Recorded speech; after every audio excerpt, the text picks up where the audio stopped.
Well, it appears that our less educated daughter-in-law, the unremarkable Plain Jane, is about to grace us with her singing.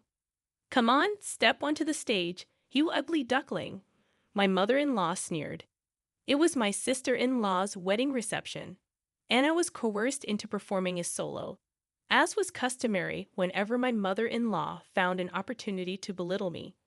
Her audacity to humiliate me, even on such a joyous occasion as my sister-in-law's wedding, was beyond my comprehension. What's taking so long? Hurried up. She's getting impatient. Her voice hardened. Okay then. I will. Excuse me. I stood up from my seat and slowly made my way towards the stage. I'm Erica, 33 years old, living with my 4-year-old daughter Janice and my husband Paul, who's the same age as me. We're in our 8th year of marriage. Orphaned as a child, I was raised by my grandparents but chose to be independent, dropping out of high school to work at a local factory. Paul and I reconnected at a high school reunion when we were 21, hit it off, and started dating. 3 years after Paul graduated from university, we got married. Since then, I've been supporting him, managing our household chores, and raising our daughter while working part-time. Mom, teach me how to sing. Janice has been asking me recently. Neither Paul nor I had any intention of forcing music onto her, but I have a background in music, having been the president of the choir club in high school. I still love singing and even take voice training lessons as a hobby. Janice developed an interest in music naturally, and I hope that one day we can perform together with Paul's music. Returning home 3 days later, my mother-in-law called, resuming her habit of belittling me since she discovered I dropped out of high school. She often showered me with insults, criticizing my abilities and family background. She wasn't my favorite person. Hello, is Janice there right now? My mother-in-law asked. I'm sorry, she's at voice training right now. She's not home, I replied, realizing I had let something slip, but it was too late. Why didn't you tell me before letting her attend such things? You really don't think things through. I'll teach her, my mother-in-law insisted. Despite her accomplished musical background, she tended to take a condescending tone when it came to music and education. She doted on our daughter but might inadvertently push her away if she followed the same strict teaching approach she used on Paul and his sister in the past. Mother-in-law, I appreciate your offer, but I want Janice to have her freedom in this. Even if you say that, it's really up to Janice whether she wants to continue or not. I can't force her to quit. I'm sure it would be much better if I taught her. My mother-in-law abruptly ended the call. 3 months passed, and I'd almost forgotten about the incident when my mother-in-law decided to visit our home. It's been a while, hasn't it? Oh, how's Janice been doing? She inquired, likely happy to see her granddaughter after such a long time.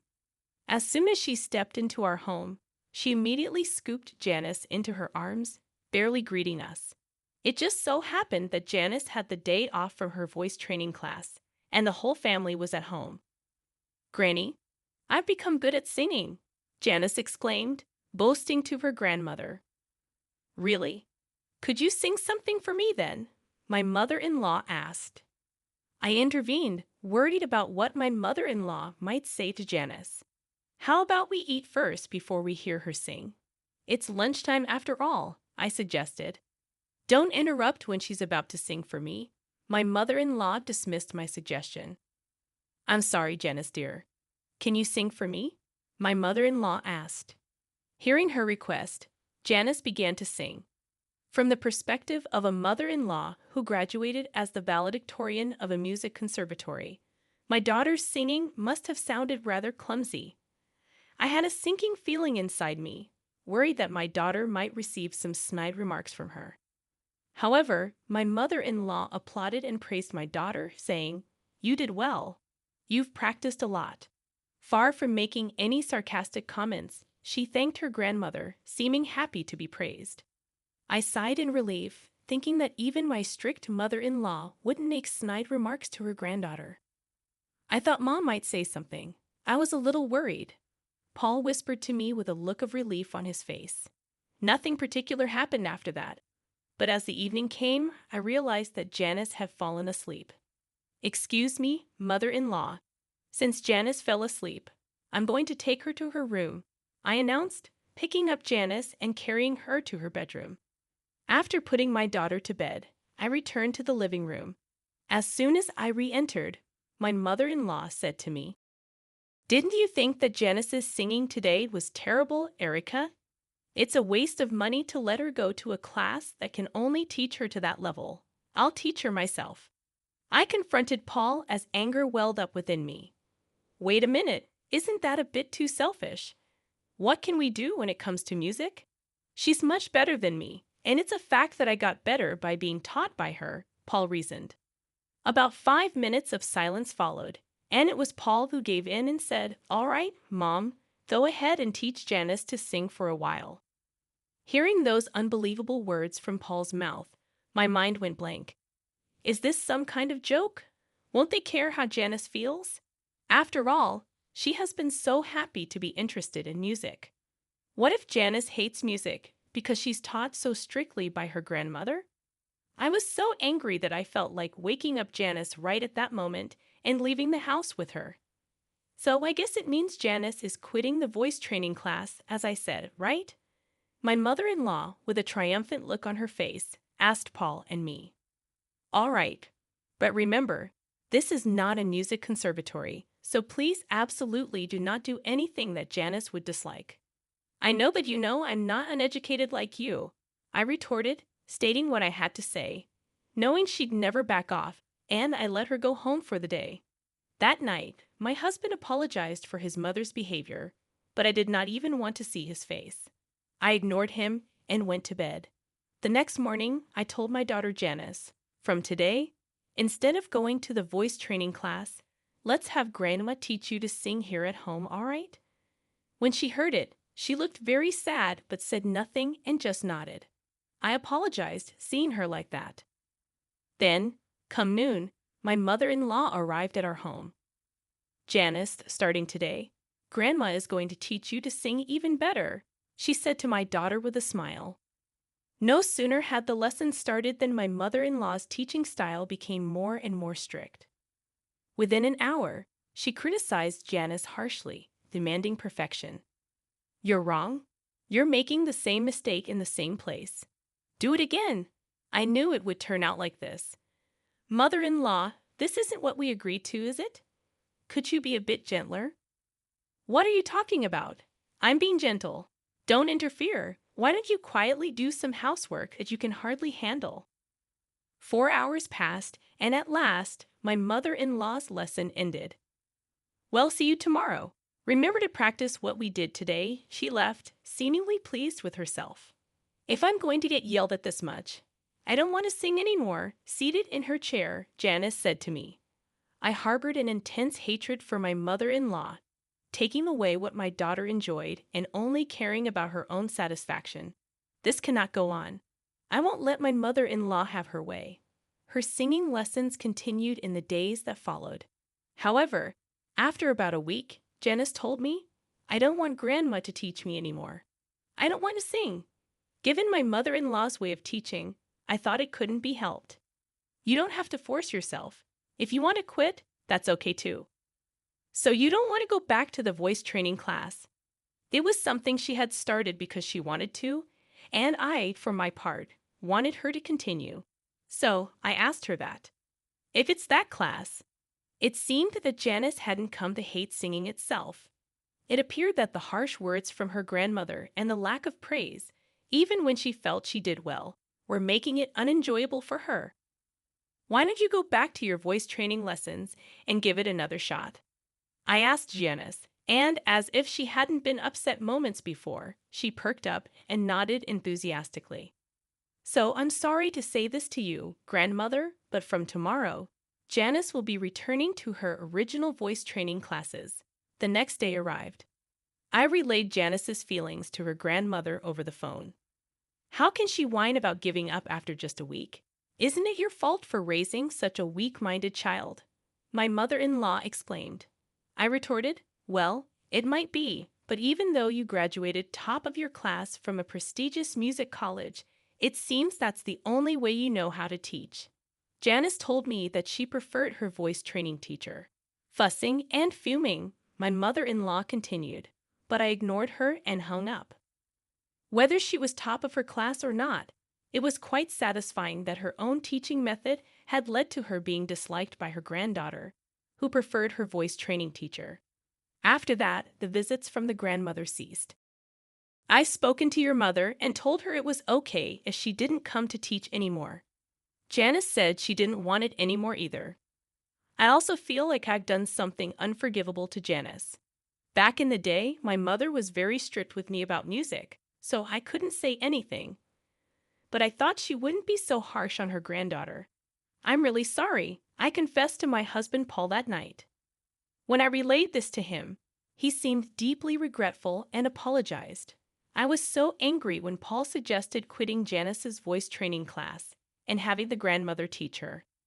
I almost felt like punching him, but fortunately, Janice didn't come to hate music, so I decided to forgive him.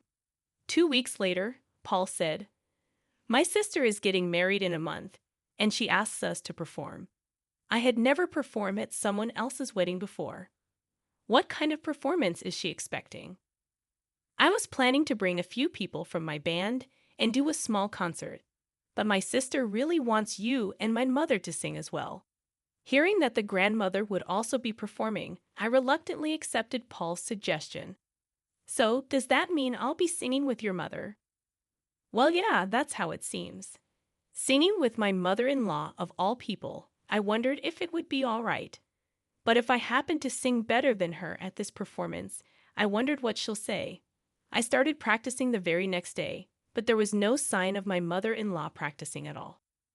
"Mother, aren't you going to practice?" "I'm fine. I'm much better than you, even without practicing. After all, practice is something that people like you, who are not very good, need to do." I tried asking because I was curious, but the only response from my mother-in-law was sarcasm. I decided it was a waste of time to engage with her and focused on my own preparations. After we decided what song to perform, I also increased the frequency of my voice training lessons. I was sick of being ridiculed by my mother-in-law, and above all, I was anxious about performing in public after such a long time without proper training. On the day of my sister-in-law's wedding, the ceremony went smoothly, and the time for the entertainment had finally come. First, my husband Paul took the stage and began to play his music.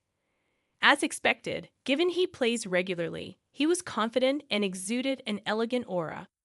I was utterly mesmerized by Paul's performance. "I'm not feeling well today. Could you sing on your own?" Then, out of the blue, my mother-in-law told me to sing solo. "What? That's so sudden. It's not fair." "Well, there's nothing we can do about it." "Or what? Are you too embarrassed to sing in front of others because you're uneducated and ugly?" She said this without a hint of remorse. Okay, I know it. She's doing this on purpose. I thought and decided to retort. "Being uneducated and ugly. I've practiced hard, so I won't be embarrassed singing in front of others. I asked you several times if you needed to practice, but you showed no signs of doing so." Could it be that you're actually a terrible singer?"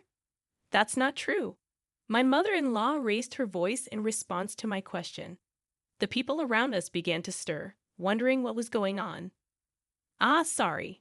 It's nothing." I got up from my seat, apologized to those around me, and then pressed my mother-in-law further. "Graduating as valedictorian from the music college.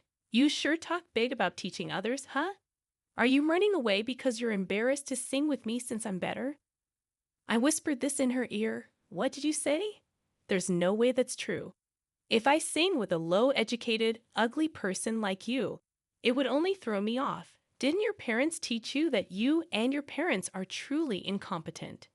She disparaged me as being uneducated and ugly and even insulted my parents in front of everyone. Embarrassed and angry, I wanted to leave right at that moment, but if I ran away now, it would just make her happy. "What are you doing just sitting there? Hurry up and go." "Okay then, I will." "Excuse me." Just as Paul's performance ended, I took his place on stage. I was supposed to sing with my mother-in-law, but due to her not feeling well, I would be singing solo. Instead of the song I was supposed to sing with her, I chose an opera song I used to sing a lot when I was competitive, an aria from The Marriage of Figaro. And so I began to sing. At that moment, perhaps due to the vocal training I had done, my condition was excellent, and I was able to produce the most beautiful vibrato I'd ever achieved. It was amazing. The audience was mesmerized by my singing, saying things like, "Wow, her voice is incredible," and "Is she a professional?" When I finished singing my song without any hitches, the audience gave me a standing ovation, showering me with thunderous applause. Congrats on your wedding, sister-in-law. You know, I used to be the choir leader in high school. It's been a few years since I last sang in front of an audience, so I was a bit nervous. How did I do? Thanks so much for listening. After making this statement, I returned to my seat, and my daughter, all starry-eyed, pleaded, "Mom, your voice was so beautiful.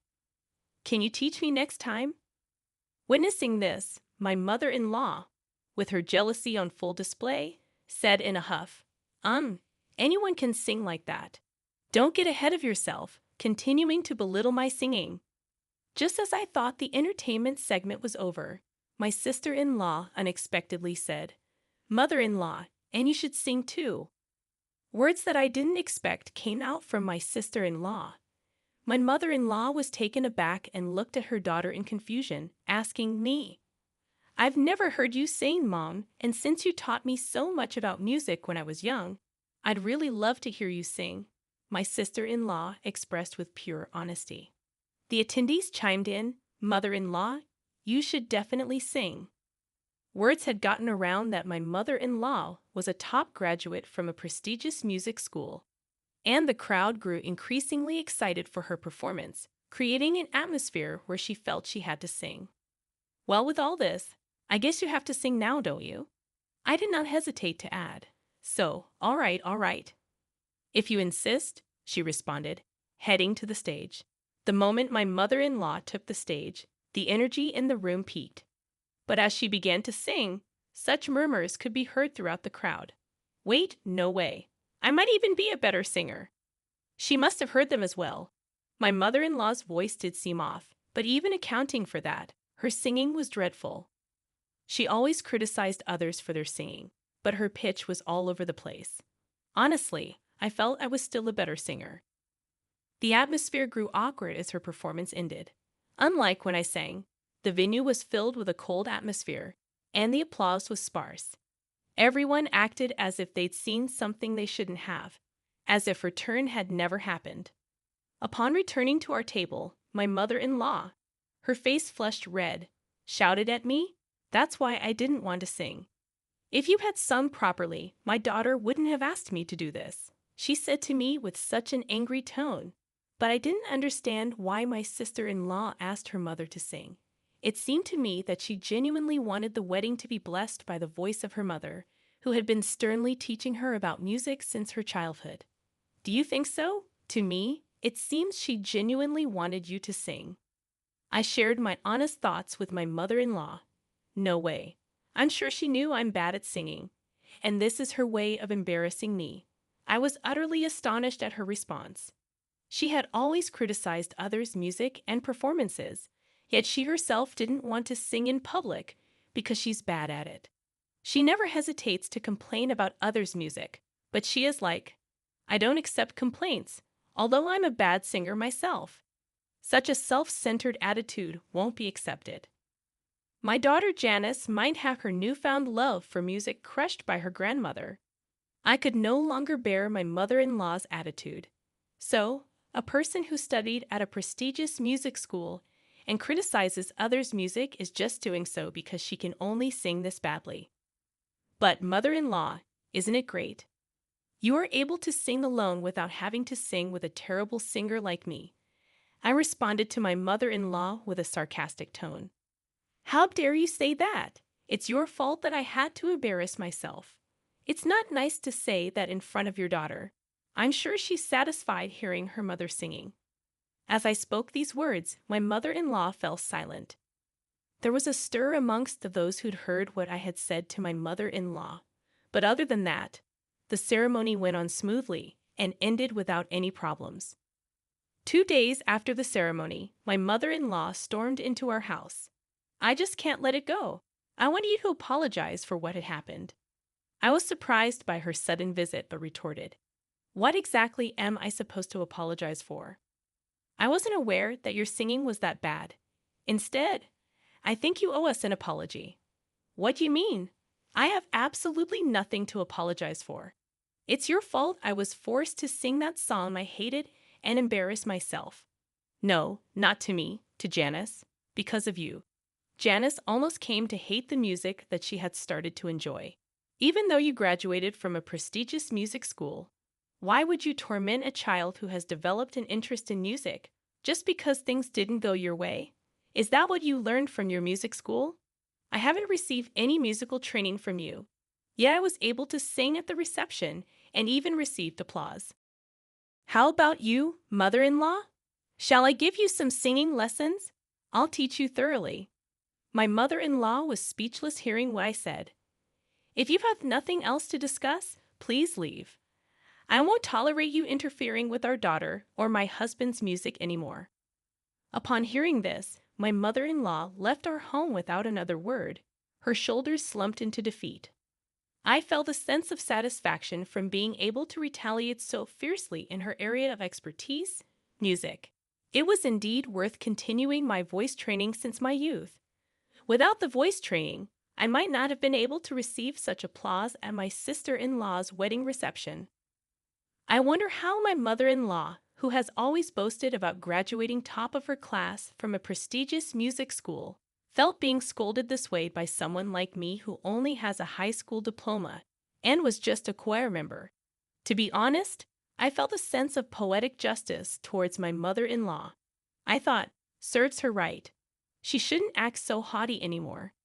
It's been a month since the wedding ceremony of my sister-in-law, and now my mother-in-law occasionally visits our house, but she doesn't complain about my daughter's singing anymore. I actually didn't mind my mother-in-law visiting since she did not say anything about music anymore. My daughter Janice, who has improved a lot in her singing recently, is challenging a slightly difficult song given as an assignment in her class. "Mom, this song is hard, but I'll try to sing it beautifully," she declared, practicing enthusiastically. "That's great. You do your best. You'll definitely do well." Although I love singing, don't know much about the technical aspects, so I had no idea what was difficult about the song. But seeing my daughter working so hard, that's all I could say. On that day, my mother-in-law, who happened to be visiting our house, observed the interaction between me and Janice and said, "Erica, this song is not something you can handle by just doing your best. Janice, listen well. You should do it like this." It was incredibly kind and patient of her, which was unimaginable given how she used to be, to explain until Janice understood. "Oh, thank you, Grandma. It's easier to sing now," Janice said as she listened intently to her grandmother's advice, working hard to master her assignment. "Erica, I used to look down on everyone doing music without graduating from a music college. But after meeting someone like you who can sing so beautifully without a music degree, I changed my mind. After all, we should enjoy music. Could you teach me to sing next time?" My mother-in-law said that looking at Janice singing. I was surprised to hear such a thing all of a sudden, but I'm sure the sarcastic comment I made after my sister-in-law's wedding had its effect. "My lessons are tough, you know. I grant this," I replied to my mother-in-law. "Oh, I won't do anything horrible anymore. I feel sorry for Paul too, although it's too late now. But if you're going to be tough, Erica, I'm prepared." After hearing that from my mother-in-law, I felt assured that she won't say anything about her music anymore. Although a lot had happened, the tension between my mother-in-law and me eased off, and since then, we've often gone to karaoke together, becoming close enough to sing together. I hope that one day when Janice becomes even better at singing, the four of us, me, Paul, Janice, and my mother-in-law, can have a